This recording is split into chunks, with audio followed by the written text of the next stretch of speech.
अपना गांव अपना काम के मायने। आज जब मैं अपना गांव अपना काम के मायने सोच रहा हूँ तो समझ आया मुझे, जब बचपन में मैंने नन्हे कदम गांव में लिए तब आप ही ने मुझे गांव के बारे में समझाया था। गांव का हर पहलू बताया, अपने फैसले लेने की आजादी देकर और उनके अंजामों को जानने के लिए अपनी किस्मत खुद लिखना सिखाया। आज समझ आया मुझे कि अपना गांव अपना काम के मायने सही में क्या है।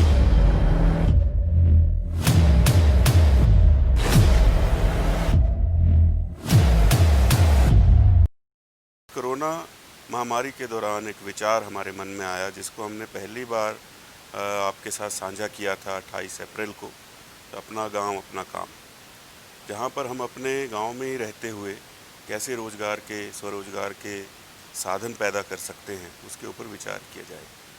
और प्रकृति ने हिमाचल प्रदेश को इतना बख्शा है जिसमें सारे संसाधन हमारे पास अपने ही इर्द गिर्द मौजूद हैं, लेकिन आवश्यकता है कि हम अपना जो नौजवान है उस तक पहुँचें और जिसकी कार्य करने की इच्छा हो उस तक सारी चीज़ें जो हैं वो पहुँचाएँ। कि अगर वो अपने गांव में रह कर के काम शुरू करना चाहता है स्वरोज़गार का, तो उसको कैसे उसकी फंडिंग होगी, कैसे उसको जो है वो उसका नो हाउ आएगा कि किस तरह से मुझे वो काम को करना है। उसके लिए जो एक्सपर्ट्स हैं, साइंसदान हैं, वो उसको जो है सारी उसके बारे में जानकारी दें। और आगे चल कर के जो बड़ी समस्या आती थी मार्केटिंग की, और मार्केटिंग तक जो हम उत्पादन से लेके मार्केटिंग तक का एक ऐसा सोल्यूशन लेकर के आएँ जिससे कि पूरे प्रदेश में रोज़गार भी उत्पन्न हो और खुशहाली भी आए। और ये जितने भी प्रोजेक्ट हों जिनको किया जा सकता है भिन्न भिन्न क्षेत्रों में, ये आपस में इंटीग्रेटेड हों, इंटरलिंक्ड हों, एक चेन बने। और जिससे कि जो लोग अब घर वापस आ गए हैं उनको यहाँ अच्छे वातावरण में भी रहने को मिले, न केवल उनकी आर्थिकी बल्कि प्रदेश की आर्थिकी मजबूत हो। इसलिए ये कार्यक्रम अपना गांव अपना काम, जिससे कि व्यक्ति स्वरोज़गार के माध्यम से अपने पैरों पर खड़ा हो सके, इसको लेकर के आए हैं। और इसमें सिर्फ ये ना माना जाए कि एग्रीकल्चर, हॉर्टिकल्चर और फ्लोरिकल्चर, फिशरीज़, पोल्ट्री यहीं तक सीमित रहेगा, ये तो रहेगा ही। लेकिन इसके अलावा जो आईटी क्षेत्र से बच्चे वापस आए हैं, डिजिटल मार्केटिंग एक बहुत बड़ा ज़रिया है आजकल, उसका एक हब यहाँ क्रिएट हो सकता है। अच्छा कॉल सेंटर यहाँ बन सकते हैं जिससे कि उन लोगों को भी यहाँ पर रोज़गार मिले। कॉ फार्मिंग और गोट फार्मिंग जो है वो इस समय ना केवल एक फ्यूचर बिल्डिंग प्रोस्पेक्ट है, बल्कि हिमाचल प्रदेश की जनता की मेन डिमांड है।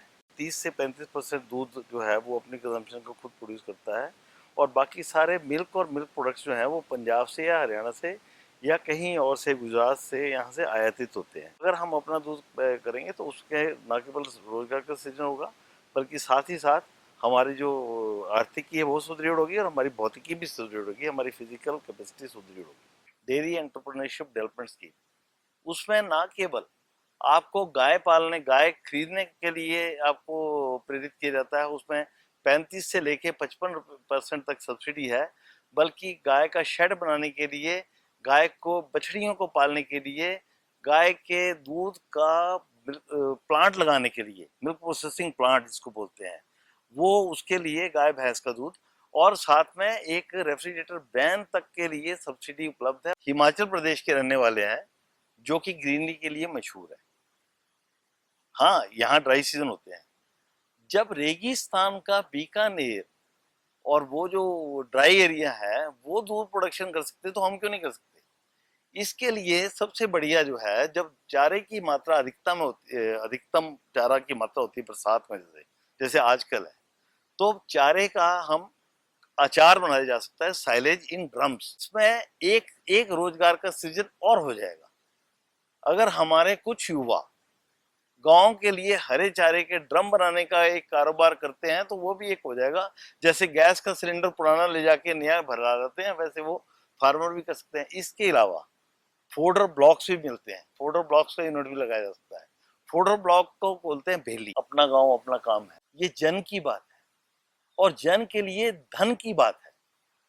जो धन हमारे युवाओं से, हमारे लोगों से पिछले 6-7 सालों में छिन गया है बेरोजगारी के कारण, या कोई और रीजन है जिससे डिप्रेशन आई है, रिसेशन आई है, कोई कोरोना आउटब्रेक हुआ है, कोई कुछ हुआ है, उसका जो ये हल है वो है ये। उसके अलावा जो हमारे स्थानीय हैंडीक्राफ्ट्स हैं, कुछ लोग पेंटिंग बड़ी अच्छी करते हैं।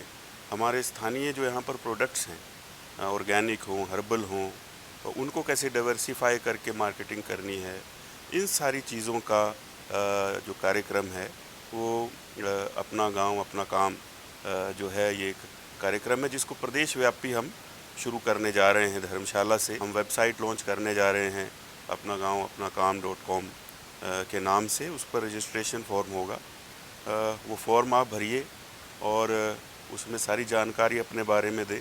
उसके साथ उसमें वॉलंटियर्स और एक्सपर्ट्स के लिए अलग कॉलम्स हैं। और मैं ये आश्वासन देना चाहता हूँ कि है तो ये बहुत बड़ा कार्य, पूरे प्रदेश को लेकर के साथ चलना है, जो भी युवा इसमें जुड़ना चाहते हैं, लेकिन पूरी जिम्मेवारी और संजीदगी के साथ जुड़िएगा। ये कोई रोज़गार कार्यालय तो खुला नहीं है कि कोई भी आएगा और हम उसको रोज़गार दे देंगे। ये आपका अपना वेंचर है, आपका अपना कार्यक्रम है और इसमें सबकी आपकी हिस्सेदारी रहेगी। इसमें अगर आप ये समझें कि ये सिर्फ मेरा कार्यक्रम है, तो ये मेरा नहीं है, हम सबका ये कार्यक्रम होगा, मिलकर के इसको कामयाब करेंगे। इसमें सबकी हिस्सेदारी रहेगी और ये कोई राजनीतिक कार्यक्रम भी नहीं है, ये एक सामाजिक कार्यक्रम है। एक तरह से आप आंदोलन मान लीजिए। ट्रेडिशनल खेती थी, जो जिसके हिस्से में जितनी ज़्यादा ज़मीन आती थी उस तरीके का प्रोडक्शन नहीं हो पा रहा है, क्लाइमेटिक चेंजेस आई। अब मॉडर्न युग में क्या होता है कि एग्रीकल्चर एक हाईटेक तरीके से होना शुरू हुई है, उसमें लैंड होल्डिंग कम हो। जैसे आप शहरों में देखें कि भी टेरेस फार्मिंग होती है, उनके पास किचन गार्डनिंग की जगह नहीं है, तो वो एरोपोनिक, हाइड्रोपोनिक और NFT ये सारा अपना टेरेस पे डेवलप करते हैं। छोटी सी जगह में प्रोडक्शन ज़्यादा हो रही है। High tech in agriculture is must nowadays.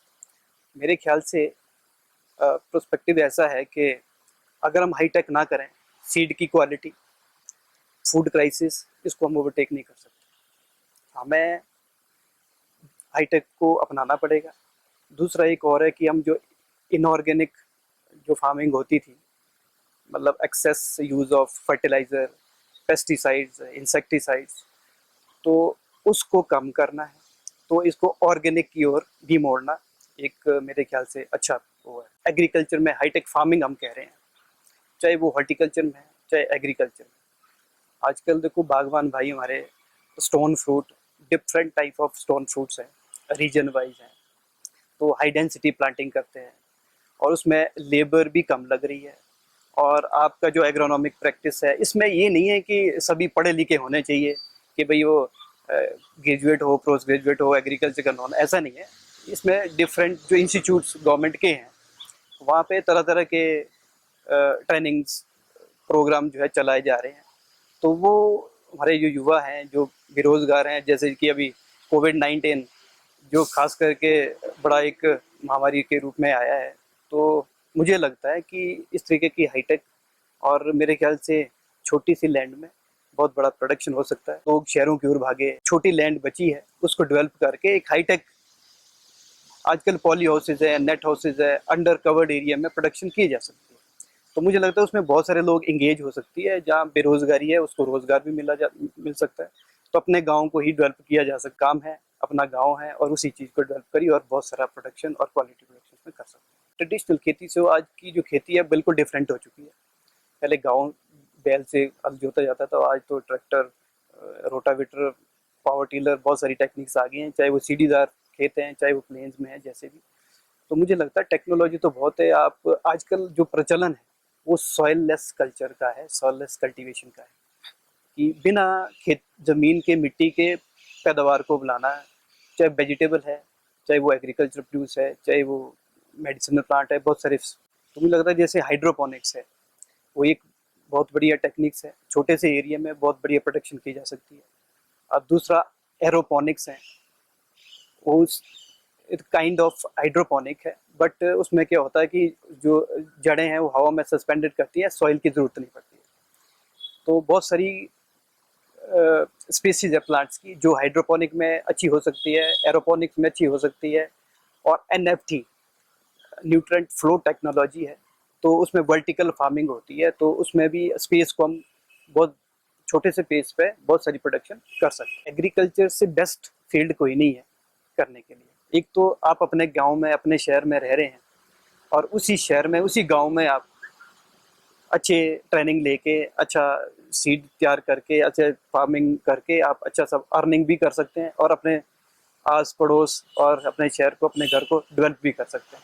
मुझे विश्वास है देश के युवा पर, इनकी नई सोच पर, आगे निकल जाने के संकल्प पर, जिनकी आंखों में सुनहरे भविष्य की चमक है। ये सब भागीदार हैं। अपना गांव, अपना काम, सबका विकास। ये है मेरी ज़मीन जिसमें मैंने अपना गांव, अपना काम के तहत की बदलाव की शुरुआत। यहाँ लगाए मैंने पॉली हाउस और शुरुआत की ऑर्गेनिक खेती की।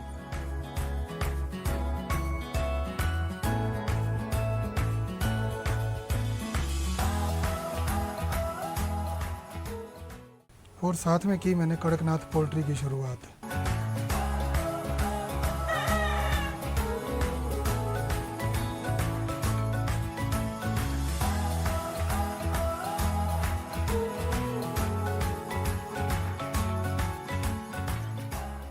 पूर्व में रहे शहरी एवं विकास मंत्री श्री सुधीर शर्मा जी के अपना गांव अपना काम के तहत मैंने इस काम को शुरू किया, जिसमें मैंने एग्रीकल्चर डिपार्टमेंट और पोल्ट्री ऑफ साइंस से एक हफ्ते की ट्रेनिंग करके इस कार्य को शुरू किया।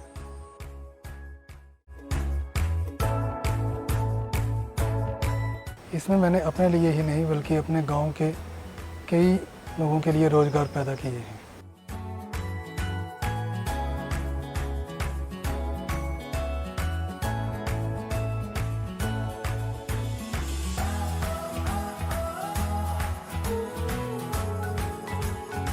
यहाँ पर मैं सभी तरह की ऑर्गेनिक सब्जियों की पैदावार करता हूँ, और साथ में कड़कनाथ जो कि एक मेडिकल बर्ड है उसकी पोल्ट्री की फार्मिंग भी करता हूँ।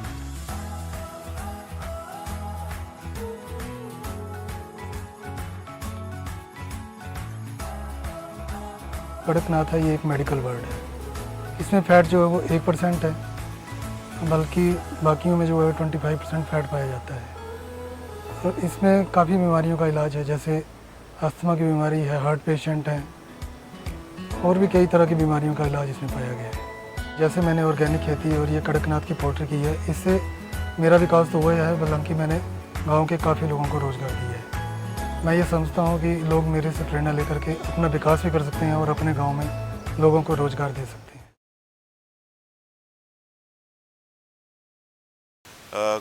किसी के पास अगर ज़मीन कम है गांव के अंदर, तो ये ना समझे कि मैं कोई बड़ा प्रोजेक्ट नहीं कर सकता। लैंड पूलिंग एक चीज़ होती है, कम्युनिटी फार्मिंग एक चीज़ है, जिसमें कि कुछ नौजवान मिल कर के एक अपना थोड़ी थोड़ी ज़मीन को जोड़ करके उसको कर सकते हैं। तो इन सारी योजनाओं को लेकर के आपके बीच हम आ रहे हैं, और इस कार्यक्रम की सफलता के लिए मैं चाहूँगा कि आप लोग पूरी जिम्मेवारी के साथ इससे जुड़ें, वेबसाइट के ज़रिए, ईमेल के ज़रिए। जल्दी ही हम अपना व्हाट्सएप नंबर, जो लोग जहाँ नेट की ज़्यादा समस्या आती है गांव के अंदर, तो व्हाट्सएप का नंबर भी आपके साथ साझा करेंगे, और एक मोबाइल ऐप भी लॉन्च करेंगे कुछ दिनों के अंदर, जिससे कि आप सीधा इसके साथ जुड़े रह सकते हैं। मैं आप सबसे इस कार्यक्रम की सफलता के लिए सहयोग चाहता हूं। धन्यवाद। जय हिंद। अपना गांव, अपना काम। आइए जुड़ें इस अभियान से और बदलें आने वाले कल की तस्वीर।